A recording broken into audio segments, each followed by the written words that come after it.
Hello, and welcome to our special holiday episode of Fault Lines, the National Security Institute's podcast that gets you quickly up to speed 3 times a week on the national security and foreign policy debates shaking up America. I'm NSI Senior Fellow Jessica Jones, and I'm joined by a motley crew here today. I want to make sure everyone can see who we've got. We've got John Lipsey, Jamil Jaffer, Marc Ramondo, Les Munson, Matthew Hyman, and Morgan Vigna, our favorite fellows and experts to join us on this special episode. So we're going to do something a little different today. We're having a little bit of a party here in the office, and we're going to talk about some of the biggest stories of the year and what we might expect for next year as we wrap up 2025 and enter 2026. And if you aren't watching on YouTube, you can't see the festive Christmas hats that everybody's wearing. So make sure to go on YouTube and rate, review, and subscribe. Well, some of us are wearing, but some of us are. Well, some are not. Some That's right. folks sitting this out. You also can't see the snacks that I brought that Jamil Jaffer's already made fun of. So there's a lot going on here. There's a lot going on. So I'm just going to go around the table. Sorry, Lipsey, you're in my line of sight. You can't see who's wearing an elf hat. Which way is correct? We're not sure.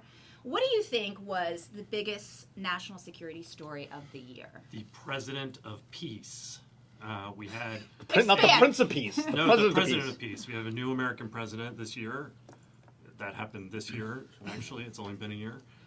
Seems like dog years. Seems like 8. In that year, he struck 8 peace deals, believe it or not. India and Pakistan, Cambodia and Thailand, Rwanda and DRC, Israel and Iran, Armenia and Azerbaijan. I don't know if that's an actual peace deal, Lipsey. Israel. Some of these could be debated. Some are a little fragile. Wasn't Cambodia just bombing Thailand like last week or yesterday? I think both sides were engaged, I believe, yeah. But nonetheless, a massive array, a cornucopia of peace deals, if you will. The coup de grace being the Gaza peace deal, a beautiful 20-point plan that was endorsed by the UN Security Council that includes a board of peace chaired by the President of Peace and includes a plan to a Trump economic development plan. Wait, will there be hotels in Gaza? There may be hotels in Gaza.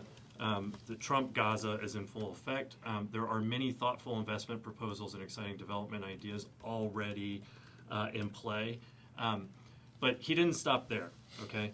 He sure didn't. But wait, there's more. The U.S. Institute for Peace was recently renamed the Donald Trump Institute for Peace. It's on the building. As it should be.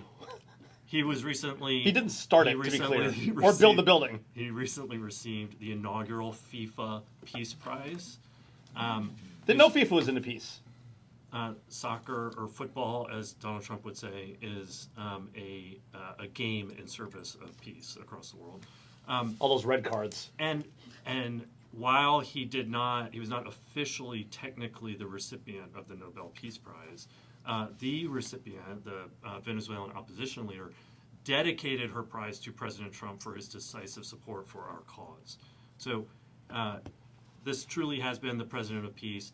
Of course, he is still working on one notable conflict to bring it to conclusion in Eastern Europe. However, there's a great deal to celebrate, some tremendous accomplishments on this front, sincerely, truly. But what I actually want to talk about is that what I think what has undergirded all of this is this sort of make money, not war president. And there was a great Wall Street Journal How long did you practice that line? I just want to know. How long did you practice that line? This was a Wall Street Journal headline. I can't take credit for it. All right. It was a great piece right around Thanksgiving. I think it absolutely nailed it. He is a make money, not war sort of approach to diplomacy, as well as just that is his national security policy. And so I think that you see that layered and laced throughout all these peace deals. He has used sort of the promise of investment, the levers of tariffs, the sort of the business acumen, if you will, the business lens on where people's interests lie, to bring together a number of agreements, some tenuous, some maybe overstated, but some real, true, significant accomplishments. And I think it started with that approach through achieving the Abraham Accords in his last administration, and I think he's carried that approach forward in this administration. It is something that our foreign service diplomats, I think, have not traditionally understood and have not brought to bear that has been a lawyerly, diplomatic negotiation approach of trying to overcome competing principles and the like. Says one of the 5 lawyers at the table. Yeah. 100%. But what the president has shown is that principles have a price. And if you, these leaders, these countries, they have economic interests, they have economic goals, even those who aren't elected leaders. Our principles or their principles have a price? Jamil, stop lawyering. Everyone's principles have Everyone's a price. There we principles go. have All a right, price. There's okay. a price, yeah. By the way, that was going to be my underreported story of the year. You took it. Okay. Wait, Damn it. it's Let's see. underreported? The focus on money in deal making. Oh, yeah. Let me go with it. Okay, thank you, Lipsey. Thank you, Elf. That was a little bit of a sassy elf. Okay. The sassy elf. The selfie elf. Jamil, what do you got for us? I mean, I think everybody's story of the year is going to be Donald Trump in one way, shape, or form. But my version of the Donald Trump story is more what we didn't expect from Donald Trump, which is I don't think anybody that voted for Donald Trump or voted against Donald Trump, for that matter, expected that we'd have an aircraft carrier in the Caribbean whacking Venezuelan cocaine boats. I don't think anybody pictured that one. I don't think anybody pictured that we would strike the Iranian nuclear program with B-2 bombers out of Whiteman Air Force Base in Montana. So much for being the peace president, he's been the war president too. Just because nobody shot back doesn't mean he's not the war president. It's been a one-sided war, but that's what happens when you take out people that people have already gone after, or they don't actually have weapons that can hit you back. So it's been sort of war on the cheap, but it's definitely been the Prince of Peace might also be the Prince of War. And I don't think Marjorie Taylor Greene, certainly, or Lauren Boebert, or any of the Team MAGA, frankly, expected that. I also don't think the Team MAGA expected that Donald Trump, of all people, would oppose the Jeffrey Epstein release. And now that those documents are coming out, although not right away, maybe in a little bit. But we'll see what happens there. But I think most notable is the Prince of Peace making war, and the Prince of Peace telling our European allies, which I think everyone expected, to go shove it, which actually has sort of worked. Because now they're building up their own armaments, they're paying for their own defense posture, and it's not so bad. Lipsey, your name moving forward is Prince of Peace, just to let you know. Take Okay, it. Marc. We are in the holiday season. We are in the holiday. Marc. Okay, well, I think one of the stories that is undercovered, certainly, in this year of a lot of stories to cover, is the real and potential advanced tech transfers to China. Just this week, it was announced from the president that he's approving the H200 NVIDIA chip. Wait, you think it's undercovered? Jensen Huang's been running around the planet talking about the billions he's going to make. He certainly has been covering it. He's been everywhere on it. But the H200, that's a significant advantage over what was previously approved, the H20 and even the H100 in transformer performance, bandwidth, training efficiency.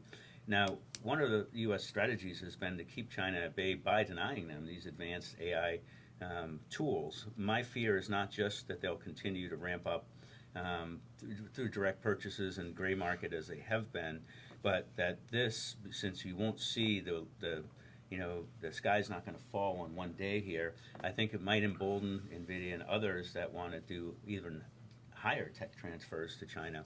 We have a lead, and make no mistake, we are in a very significant race to reach the great success in AI, and we ought not be giving China any advantage, certainly not an advantage to our most advanced chips or among our most advanced Well, chips. what about the argument that it's not the most advanced chip, that the Blackwells are more advanced, that's the real high, and this is sort of the mid-range now? And what about the argument that actually this addicts China to our chips and makes us money in the meantime? So why not get them? They've got us addicted to their critical minerals. Why don't we get them addicted to our high-end chips or our mid-range chips? That would be good, but that's not traditionally the way it works with China. The way it works is we do tech transfers.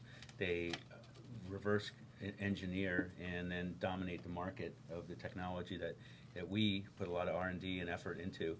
So I think that the red flags are there and they're waving, and if you don't, I fully expect us to look back on this as a very ill thought out decision doing this tech transfer. All right. Uh-oh. Father Christmas, you're up next.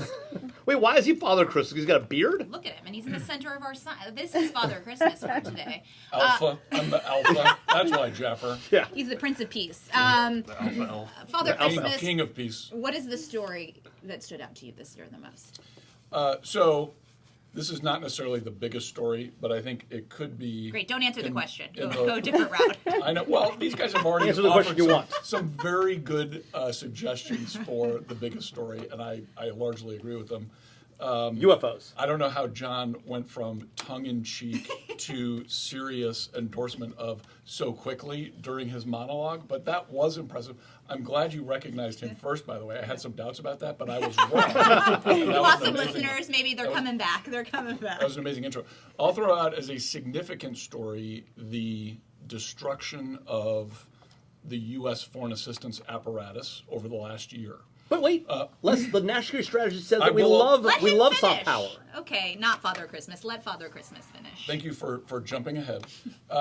So for folks who don't know, one of the things this administration did months ago was basically destroy the U.S. foreign assistance program as we knew it for decades. Right size. They eliminated the U.S. Agency for International Development. They eliminated some other things. Frankly, until it got renamed, I thought the Institute of Peace had been eliminated. Now it's the Donald Trump Institute for Peace. It's bigger and better than ever. Which is a good example of what is going to happen, which is that this program will have to be recreated because it is of great utility to U.S. national security. It gives the president a bunch of tools, whoever the president is, a bunch of tools to carry out foreign policy. For some reason, we decided to throw away the toolbox. They're going to need a new one, and so I think, in a little preview of the story for next year might be, how do you recreate these tools in a way that are useful for this administration that reflect its national security strategy to the extent there is one? Well, you call it the Trump Radio Free Asia. Or the Donald Trump toolbox. The Donald Trump, as long as you name it after him, chances are it will survive. So for me, that's Like the F-47. The FDJT. Okay, Mr. Hyman, what do you have for us? So it's hard to argue that the inauguration of Donald Trump this year is not the biggest national security story. It clearly is. So I will lob in a sort of, if that's 1A, I would say 1B to me is the essential. No lawyers at the table. Is the It's like a law school class outline. is the outright defanging of Iran. This process obviously began in 2024, 2023, but if we look at where things were 3 years ago, Iran was leader of this axis of badness in the Middle East, including Syria with Bashar al-Assad, Hezbollah in Lebanon, and Hamas in the Palestinian territories. And fast forward to this year, Hezbollah is on its knees, as is Hamas. Syria is now run by former al-Qaeda interests that are semi-friendly to the U.S. Bashar al-Assad is hanging out at some dacha in Russia. And Iran suffered 2 direct hits by both Israel and the U.S. on their nuclear facilities and offered complaints in response and not much else. And so I think it's a very interesting turn of events. I don't suggest that Hezbollah and Hamas are done being threats to Israel and other interests in that region, but it really does show that for all the fears for many years of people in the foreign policy establishment saying we can't directly hit Iran, they're sitting on weapons, all these bad things could follow, well, nothing has followed. And it just shows you that they have truly been a paper tiger, and I think it's a pretty significant event. Well, but wait, Matthew. So I give Donald Trump credit for killing Qasem Soleimani in the first administration, for hitting the Iran nuclear program. But let's be real: the death of Hamas, the death of Hezbollah, the defanging of Iran, so we actually could hit them with our B-2 bombers and other taking a shot. Well, it has nothing to do with Donald Trump or with the United States. It has everything to do with Israel and its counterterrorism operations, things we wouldn't even have done. Well, the question, as I understand it, was the most interesting development in national security. All right, yes. And so while Israel did Lawyer. most of the heavy lifting in these efforts, All the heavy lifting. it redounds to the benefit of U.S. national security. All right. And I'll so give you that's that. how I get there. Sustained. I know. Your Jamil Honor, says that that. is sustained. Thank you. Passes the Jamil muster. Thank All right. goodness. Okay, Morgan Vina, what do you have for us? All right, so like Les, I'm going to take a similar track here and say that DOGE was actually perhaps one of the most fundamental. Good or bad? Well, I'm getting there, All Jamil. right, all right. Because when we think about DOGE, we think automatically about the 300,000 plus separations that we saw for federal employees this year. Thus far, it's counting. The year's not over yet, right? And so I think when Christmas Eve firings will be here. right. So, but the thing is, a lot of folks wonder, is this necessarily a bad thing? You know, Les mentioned USAID. We saw around 6,000 personnel from USAID cut. You know, we saw 55,000 DOD employees and about 1,300 State Department employees leave service. Department of War. Statutorily, it's Department of Defense, Jamil. Including 0 times the NDAA on Department of War, by the way. Statutorily, it is the Department of Defense. So, with that said, there is, I think many of the American people, I don't really think, lament the fact that we see this dismantling of the U.S. government. I think many would argue that our government is bloated, ineffective, transparent, and just completely overrun by bureaucracy.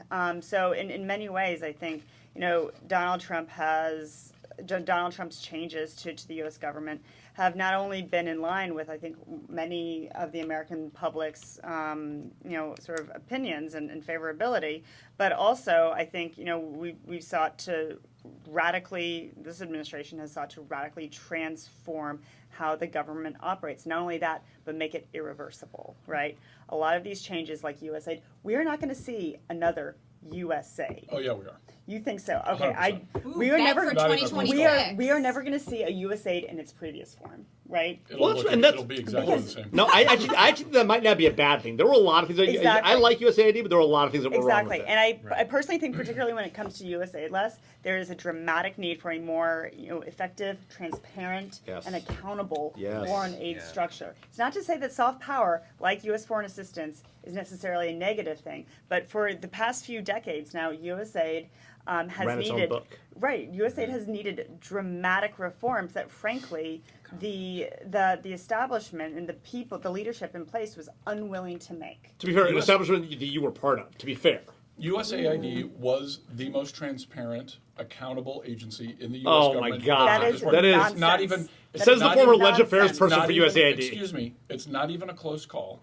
There may have been some issues at USAID where they funded too many presidential initiatives.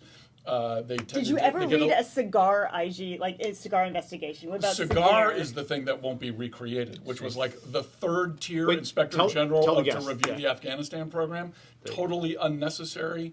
That's the thing that It should found be all the wanna waste, talk fraud, and about- abuse. It found all the waste, fraud, and abuse that Right. was happening at USAID. Weren't you the Ledge Affairs Director at AID during these investigations?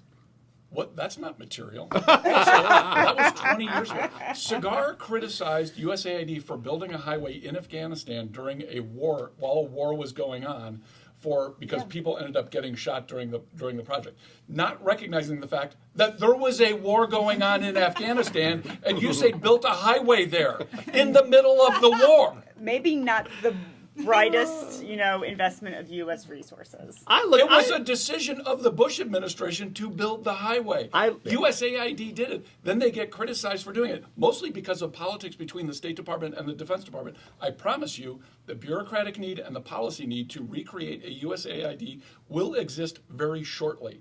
What it exactly looks like doesn't really matter, but it will effectively be the exact same as USAID I think it matters a was. lot. Yeah, no. Okay, let's not maybe go down a USA. This is the holiday episode, not the aid episode. So let's. Well, they stay gave on- away a lot of free stuff, so why not? Come on, it's like they're like the Santa Claus of the U.S. government. Well, I want to hear about aliens This is the soon, so season we're of going to gift have giving. to pivot a little. So move along. I'll just say, like others, national security story that I both am surprised but not surprised that focused on the Western Hemisphere. We knew from the first Trump administration that was going to be a focus. But to Jamil's point, whether we thought we were going to be reading about, you know, strikes and second strikes in the news every single week, I don't think that's what the American public thought about. And I also didn't think that the national security strategy, the main focus, the focal point would be the Western Hemisphere and then what its implications are for our changes in postures across the world. I think that is a more dramatic shift than most would have anticipated. Well, since you picked Western Hemisphere, can I ask you a question? What? So in the national security strategy, it says that we have gonna quiz established a Trump corollary to the Monroe Doctrine. It's the same thing. Okay. By the way, Okay, I just want to Right, it's the confirm. same thing. NSI did the event last did. year saying that there would be a new Monroe Doctrine. here we are. Why are you saying you're surprised by this? But Like, did I we think literally the national said it. security strategy would 85% just be the Western Hemisphere? No, I think it would talk about, okay, how do we reestablish ourselves in the Western Hemisphere. Not that means we're going to disengage from the rest of Guess the world. what? Say what you want to say about Donald Trump. He's made it happen. Right. He put an aircraft carrier in the Caribbean. That reestablished ourselves in the Western Hemisphere. He flew B-2 bombers and P-1 bombers past the coast of Venezuela. Guess what? Everyone knows we're here not to play. I didn't know the Panama Canal was back in action that quickly. Canada too. Hey, that problem's been solved. I won't touch on. Professionally. I won't touch on that one. I think that's a no-go. So, Mr. Lipsey, I'm hoping aliens are next, but I don't want to say what you're going to say. What's your question? Yeah. The questions are underreported stories, not discussed enough. What should we be talking about? One is that already, notwithstanding the Western Hemisphere, Greenland and Panama are already out of the headlines, thanks in no small part to some people who are sitting here. Biggest overlooked, the UAP story. What are UAPs? Unidentified They are- aerial phenomena. Thank you. Also known as UFOs, also known as aliens. Okay, so Wait, wait. Okay, just to be clear, Yeah. UAP, UFOs, and aliens are not the same thing unless you believe aliens are piloting said UAPs. Do you think you aliens only are flying treat them? them as not the You're same welcome, thing Fault Lines unless audience, for if this. you maniacally refuse to accept the existence of aliens. So I'm not saying they don't exist. I'm just saying they ain't here. They're not hanging out flying little planes around the Navy. Maniac identified. Let him finish. we have official acknowledgement of unexplained aerial phenomena around nuclear sites, around military sites, that we can't explain their propulsion system. That is all officially acknowledged And activity. your most obvious answer to that is little green men from outside the solar system. Or women. There are women, also, yes, thank you. Also this year, we had credible claims of recovered craft No. and biologics. No. Credible. The Credible. one guy, David Grush, who said that at congressional Not testimony. the only guy. Hold on, was the only guy that testified to the biologics, and what he said was his friends had told him that there was a program to retrieve biologics. That he heard it from, it's like Ferris Bueller's Day Off, right? Where he's like, well, I heard from a friend of a friend of a friend whose brother's sister saw, his dog saw Ferris pass out through in Flavors last night. If you would have watched the documentary that I told you to watch, you would have seen that the head of the UAP program also... Devin, whatever his name is? Great, Whatever that his name guy. is, the guy, whatever his name is. In all seriousness, I was serious about that. But in additional seriousness. enhanced seriousness. A different kind of enhanced seriousness. Enhanced seriousness. The most overlooked story is the Venezuelan thing. Not that, like, I think it sort of crept up on people because it was sort of like virtue signaling and it was just we're shooting a handful of boats or whatever. But to Jamil's point, we have destroyers, aircraft carriers, we're flying bombing things. Today, it seems we've seized an oil tanker. This is building toward. I mean, President Trump has obviously essentially said that Maduro needs to go. He established a no-fly zone. Allegedly. He had the Nobel Peace Prize dedicated to him for this activity. This, if not for the insane amount of other activity that this president is engaged in at the same time, this would be a massive, like day-by-day, weeks-long story of attention focused on the U.S. and whether it's about to overthrow a government in Venezuela, invade, engage in kinetic military action. It's just, to what end? How is this going to happen? Is Congress going to get involved? Why? And why? Why? Right, and why? That little chestnut. Yeah. What? Why do we- The Secretary of State and National Security Advisor are not to be overlooked in this story. Archivist. He's also the archivist. Don't forget. Also the archivist. Anyway, huge, a growing, building, huge story that in any other universe of the multiverse would be getting much greater attention. One of which has aliens in it. Significantly underreported, overlooked. In this simulation, not enough attention. Yeah. Okay, Jamil.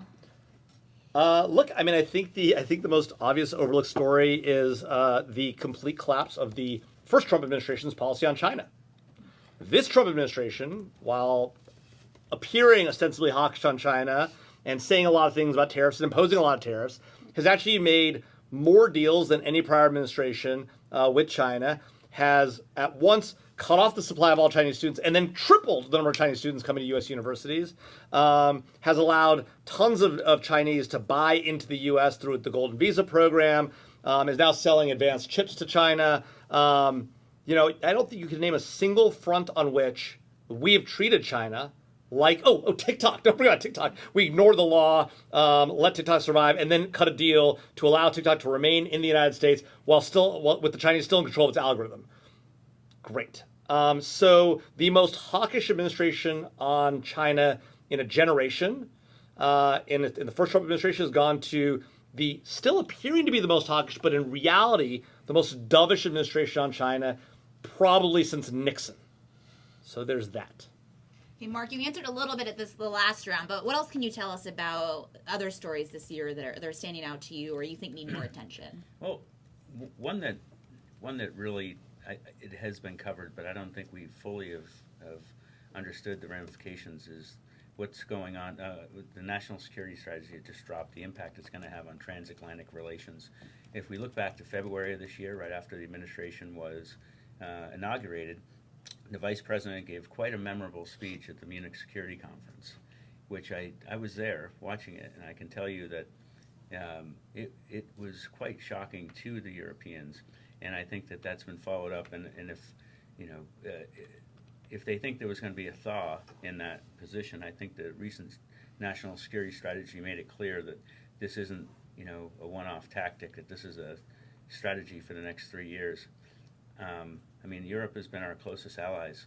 I think it's underreported how absolutely irate they are. I was just in Brussels at some meetings with the European Union Parliament and ministers and so forth, and they were talking about decoupling from the United States in the same breath as decoupling from energy with Russia and which they never done. And technology with China, which they've never done, right? So, and which they won't do with the U.S. either. This is the European thing. We cry and whine about all the things, but don't really do anything about it because you know what? We're stuck on Russian oil and gas. We're stuck on Chinese tech, and we're stuck on U.S. security plans. You are so Trumpy. So anyway, I think not only was that a significant story this year, I do think that we're going to see it continue to remain as one of the top stories for 2026. Okay, Father. Yeah. What's one of the underreported stories? Haiti. Hayden? Haiti. Haiti? Fair point. Haiti has descended into total chaos. I can't believe I got started on it. Yeah, I can't no, believe I did that. It does matter. It does matter. I think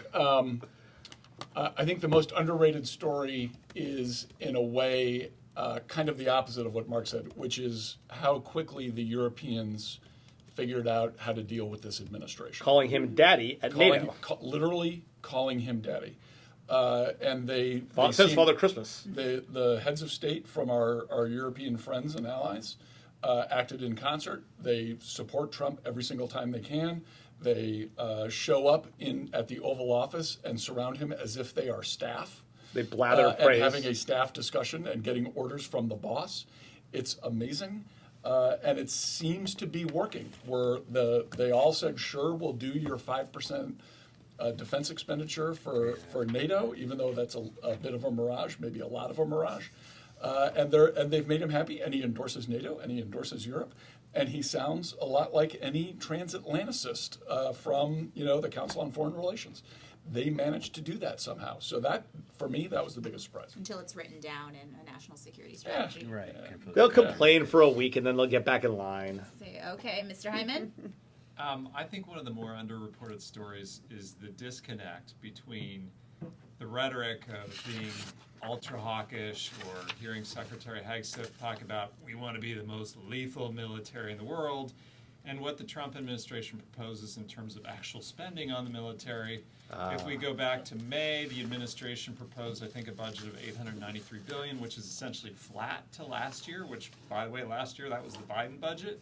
And then the Senate said, well, maybe we could go to 925, and Congress recently, about a week ago, said, well, maybe we should do 900. And I just think it's fascinating in this time where we see all these threats around the world, where the administration beats their chest all the time about how they're going to have the most lethal military and we're going to rebuild all these weapon systems that we need. They're not willing to put their money where their mouth is. And there's not much talk about that or the long-term consequences of it. And so I think that's the most underreported story that's really meaningful to national security in the long term. Amen. Morgan? So, a bit of good news here. boy. Yeah, I have to give President Trump, a lot of credit for this because he did a good job in his first term, and he's continued his trajectory in the second, and that is Wait, the we're going to learn a lesson return- from the Europeans. the return of wrongfully detained Americans. So far in his first term, President Trump has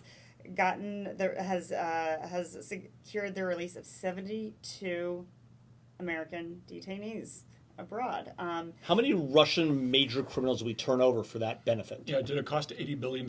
Yeah, I don't believe I thought so. that was the going rate for freed Americans. Yeah, like a little over $1 billion. I think Wasn't that the Biden there's some plan? precedent behind that. I think, Les. With that said, though, President Trump released an executive order in September calling for specific steps and measures to be taken against those countries that detain Americans. And he actually declared March 9th as the U.S. Hostage and Wrongful Detainee Day. So gotta give him credit. I will note that his first national, or excuse me, not his first national security advisor, but his I guess 1, 2, 3. Was it his third national security advisor? Robert O'Brien, No, who four, was number 4. Is it Flynn, I forgot about HR, Flynn. Bolton. Whatever happened to Okay, Bolton? so it was number 4. So his fourth national security advisor in his first term Robert O'Brien was the special envoy for hostage affairs. So with that said, I gotta give President Trump credit for truly promoting an America First approach and bringing Americans home. Amazing. Well, Lipsey already kind of took mine, which was UFOs? No, from the first answer, which was kind of money as a focal point to a lot of negotiations when it comes to peace. Like we talked about the Gaza Riviera earlier in the administration. We're looking at Ukraine, Russia, and we're talking about Russia market access, right? And we're talking about basically before getting even to a ceasefire, what does reconstruction look like? What are the economic opportunities that might be there more as an incentive to get to peace than the afterthought? Whether that's good or bad or that gets us anywhere, I think the danger is that you're still dealing with humans, and when you deal with like Russia or China, there's the question of honor. There's bigger things at stake than just money. And so if you're only focusing on the financial, I don't know, national pride, For some, reclaim to ancient historic, but I think it's hard if you're only looking at it in economic terms to deal with what are these other dimensions that are just as important to individuals leaving these countries. Okay, our final question. I don't know if you can make it about UFOs, John. Is about what are we? That's the fear we can. Hold my beer. What are we anticipating for 2026? What do you think? It's open-ended. He can literally just say aliens will arrive And and we should show all be their getting face. our go bags ready if Oh my aliens are God. coming. Okay, so I'm Why do you actually think they have a face? going to build. Wait, aliens have faces? No, we You can't don't know even they have imagine. faces. Yeah, I don't think So they have judgy. faces.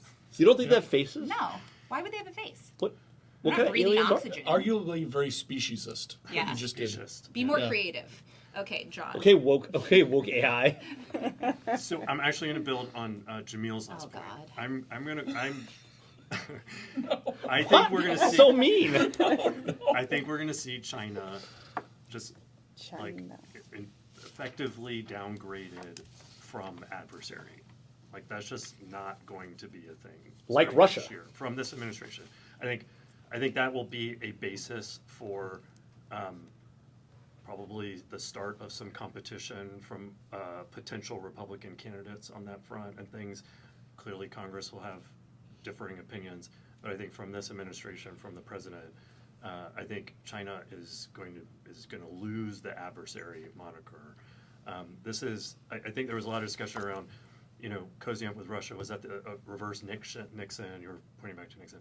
I think it's the double Nixon. It's just The double Nixon. I mean, because one wasn't enough. right. This president does not go with Venezuela as an exception. A couple of notable exceptions that prove the rule. He does not go looking for monsters to slay. He does not, particularly those that might fight Actually back, fight back. right? And have money. He's not his. I would point to his speech from Riyadh in May, that Mideast speech that he gave. I think was a great Bible for understanding how he thinks about the U.S. and its role. He is not in the game of military and hegemony. He is, though, so he doesn't see military adversaries, and we're just going to get out of that game. he does see economic adversaries all around us. He's surrounded by them. Everyone is an economic adversary. Some are in his cabinet. That's the game he wants to play. So China, no longer a U.S. adversary. That's the big story next year. Wow, that's a big claim, Jamil. How do you Wow. compete with that? Yeah, I mean, that's a hard one. Sorry. Obviously, there's going to be, I have on good authority, a big UAP reveal. Materials, Body returned to form. crash sites, Yeah. it's All right, coming. It's the coming. biologics. Yeah. Yes. Just drop that hint there. Thank you. Don't be surprised when it happens. You heard it here first, Fault Lines. Yeah. Man, the I think in a second year of a Donald Trump administration, it is literally impossible to figure out what the next biggest story will be because there will be 12 of them, to your point earlier, John, about how Venezuela will be the biggest story if it weren't for all the other crazy things that have happened in the last year. You cannot predict what this president will do. You cannot predict how the world will respond. You did. It's fair. But I think it's a fairly easy one because, I mean, a lot of people... You could see it. You could see you could see it happening this year. It's a good prediction. Don't get me wrong. I wouldn't have made it myself, but I think you actually now that you've said It's it. Jamil's show, actually, so thank God. It's an obvious prediction, and he wouldn't have made it. Now that you've said It's it, either like obvious or bold, now or like that crazy you've or said not, it, or- I buy it. It's obvious now that you've said it, but I wouldn't have thought of it myself. So I give you Genius credit is for that. clear. I'll give you that. I'll give you the credit for that. So I don't think you can really tell what will happen in Trump administration. We might be at war with China. We might be at war with Russia. We might be friends with China. We might be friends with Russia. I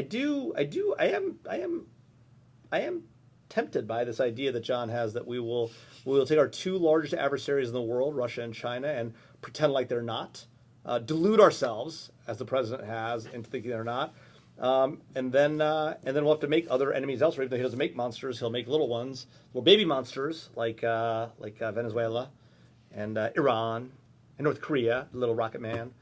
Although he might be a friend too at some point. So who knows? I have no earthly idea, and that's kind of what makes the next year of the Trump administration also amazing and terrifying and make me want to jump out a window. We're not closing minute on of that. every day. Okay, Mark. So actually, I think we're going to go the other way with China. I think that China's going to go to a new level of adversary. I think they're going to start non-performing on their commitments out of the gate, as they have a perfect record of doing. They did it in the last go-around for when Trump was 45th president. They started non-performing their commitments out of the gate. I don't see this being called out before April when the president's trip to Beijing happens, but I do see it happening. I think China's going to continue to weaponize critical supply chains, both with us and others, our allies. I think they're going to continue using non-market practices to get market share. I think they're going to continue on their policy of economic espionage. And I think at some point the president is going to see that in his PDB and take action. And I do believe that the action he takes will be pretty significant. And Well, this is a clear fault line. I mean, like you have two I perspectives. got both counted. That's gonna be We got okay. I like John's answer and Mark's answer more than I like Jamil's utterly squishy non-answer. I will Shoulder grant. shrug. Horrible. We What can't was be wrong. that? He We're can't gonna have be to wrong. come back around. Okay. What is my prediction for 2026? Effectively the end of tariffs.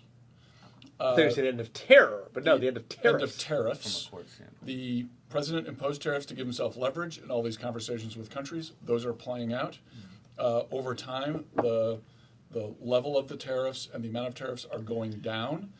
The U.S. economy is still in the doldrums, and if it gets to about March or April of next year and we're still in the doldrums, there'll be a complete freak out in the White House. They won't admit this, and they will start letting off the tariffs as an effort to get cheaper things to Americans, because inflation or affordability remains the big issue in this country. And so there's an election next November, so I anticipate the president happily giving up the tariff regime and even criticizing it and criticizing those people who criticize him for criticizing it, and do a complete 180 here on Love it. trade tariffs. With no shame. Already Utterly seeing- shame. You've already seen it, yeah. already green shoots on that, and this is also part of the China rationale is Yeah. the economy. Well, and by the way, can I just say one thing on the China thing? That's for a reason, which is if he actually had a tough policy on China, it would kill our economy. And no president is going to do that. That's why we will never really have a super hard line on China. Okay, Matthew? I think the biggest story of next year will come towards the end of next year, which is when the Republicans likely lose control of one, if not both, houses of Congress, and the sense of the impending sense of lame duckness really sets in as Republicans look for people to blame. Term 3, Matthew. And they Come start on. looking beyond President Trump for the future of the party, and the general harmony that's existed between congressional Republicans and the president on most national security topics will demonstrably fray in a way that you'll have different operators thinking about in different ways about things and being vocal about it, while members of Congress and others are thinking about the future, and Donald Trump is thinking about solidifying his legacy, and that will lead them to on diverging paths on a number of issues. You know, relatedly, I would actually argue that the biggest story of next year will not be in national security. It's actually going to be the election. Building off sort of your point here and the build up to it. I think we've heard the president talk about affordability, or the affordability hoax in the past, week or so. And I think that's going to be a real problem. I think a lot of Republicans in Congress who are vulnerable really wish, the president would stop talking when it comes to the quote-unquote affordability hoax, especially around Christmas time during the holidays when, who can forget, President Trump saying you may not be able to have, get $30 for your kid. Maybe you have only one. I mean, not a great look, right? And so the Grinch. Right. So I think bottom line, next year is going to be a real pivotal year for the Republican Party to really try to figure out how they're going to, maintain their control of the House and the Senate, but also, to what extent the president actually, plays a role in that. Separately, if we do want to talk about sort of what we think the national security priority is going to be, or the big story is going to be, I think it's going to be Ukraine. I mean, whether or not the president continues to support Ukraine, or frankly, decides that, he's going to cut Zelensky loose here, and that he's going to sort of turn Ukraine over to the Russians, I think is going to be a really big question. This past year we haven't seen, a lot of progress. And if anything, we've seen President Putin really sort of draw this conflict out and play this administration. And I'm actually quite concerned that President Trump and this administration is actually just going to really lose its patience and make some pretty drastic decisions that will have not only massive security implications for Ukraine and its sovereignty, but also potentially for Europe as well. Okay, my quick thought is the biggest story of this year was the Western Hemisphere. I'm going to stick with it for next year and what the implications are. Venezuela continues to be in the news, but we hear the Trump administration starting to talk about Mexico and Colombia as kind of next sites. What, is there going to be potentially, we aren't really hearing the cause right now of what we're doing in Venezuela, right? The American people aren't, Congress isn't. If we continue expanding the list of where we're operating, what's the backlash there potentially? And that goes to the point of how voters are thinking as they go into midterms. I think that we're talking about changing our forces across the world. What does that mean for our China policy? Does China actually, while no longer an adversary, do they feel like they have a little more room to operate? Would actually umps the tension over time? I think that's going to have if President Trump continues to remain focused on the hemisphere like it seems like he's going to be, the implications could be really massive next year. Since Les made fun of me for not taking a position, I will sort of jump on your thing and say we will see drone strikes in Mexico at the southern border before the end of next year. With Mexican approval? Does it matter? Yes. I'm asking. It doesn't matter. He will do it with or without it. Doesn't matter. He might get it, might not get it. He'll do it anyways and won't care. You think he cares about Claudia Sheinbaum? Please give me a break.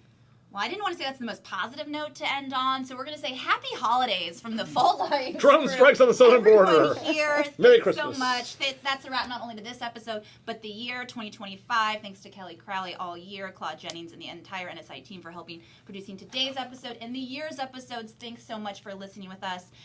We'll be back online in January, so wait for us then. If you like what you heard or saw, be sure to rate, review, and subscribe.